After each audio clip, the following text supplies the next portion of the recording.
तर नमस्कार मित्रांनो, पुन्हा एकदा आपल्या ब्लॉगमध्ये तुमच्या सर्वांचं स्वागत आहे. तर तुम्ही बघू शकता आज मी कुठं आलोय.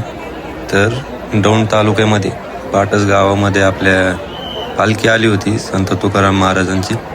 तर गेलो होतो, खूपच गर्दी आहे. तर व्हिडिओ वगैरे काढायला पण जरा अडचण येत होती. तर बरंच गर्दी म्हणजे बरेच लोक लांबून लोक आलेले होते. बरेच माऊली पण होते तिथं. बरेच अजून हे होते, शेतकरी लोक होते. आणि जी तुम्ही बघू शकता इथं पालखीचा रथ वगैरे इकडं बाहेर ठेवलेला आहे. आणि जी मुख्य पालखी त्या आतमध्ये मंदिरात ठेवण्यात आलेली आहे. तर आता आपण थोड्या वेळातच आतमध्ये जाणार आहे, पण तोपर्यंत म्हणलं बाहेरचं शूट वगैरे करून घेऊ. बाहेरचं शूट वगैरे करून घेतलं. आता म्हणलं आतमध्ये जाऊ. बाहेर फोटो वगैरे घेतले. बरेच लोक होते, फोटो काढायला पण गर्दी होती आणि बरेच अडचण येत होती फोटो पण काढायला. तर आता आपण निघालोय मंदिराच्या दिशेने, जिथं मेन पालखी जी आहे तिथं ठेवण्यात आलेली आहे आतमध्ये. तर चाललोय आता आतमध्ये. तर तुम्ही जर नवीन असतात मित्रांनो चॅनलवर, तर आपलं सबस्क्राईब करा. हे बघू शकता तुम्ही इथलं मंदिराच्या आतमध्ये, जिथं बरीच मोठी लाईन होती, बाहेरपर्यंत लाईन लागलेली होती. सगळे भाविक वगैरे सगळे बरेच लोक असल्यामुळं दर्शन वगैरे घ्यायला पण टाइम लागत होता. आणि गर्दी बरेच असल्यामुळे आहे ना, बरीच अडचण वगैरे येत होती तिथं. हे बघू शकता इथं मेन जे पालखीची जे रथामधली जे असते ते इकडं ठेवण्यात आलेली सेपरेट, जेणेकरून प्रत्येक भाविकाला दर्शन घेता यावं म्हणून इकडं ठेवलेले. तर त्यांनी बरीच चांगली व्यवस्था पण केली होती, लोकांचं लाईनीत वगैरे उभं राहून दर्शन वगैरे घेता आलं.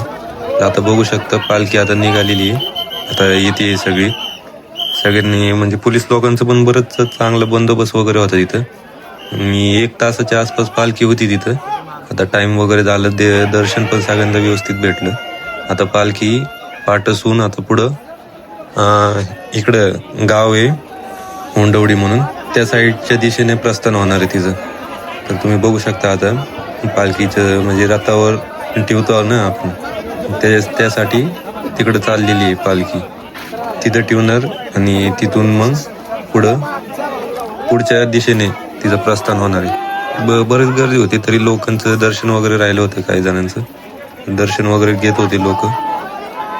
तर मग म्हणलं आता जावं आपण पण त्यांच्यासोबत पुढं जात असताना गर्दी बरंच होती, चालायला पण अडचण होती, मोबाईल पण थोडाफार हे होतं, धरायला अडचण येत होती. तर काही लोक वरनं फुलं वगैरे पण टाकत होते त्यांचे स्वागत वगैरे करण्यासाठी. गुलाबाची फुलं वगैरे टाकले होते. गर्दी बघू शकता मित्रांनो, बरीच म्हणजे खूपच गर्दी होती. हे बघा या साईडला तर बरीच गर्दी आहे. आणि पुढं जे आहे ते रथ आणण्यात आलेलं आहे इथं. ते रथावर प्रस्थान होऊन पुढच्या दिशेने त्याची वाटचाल चालू होणार आहे. हे बघू शकता तुम्ही.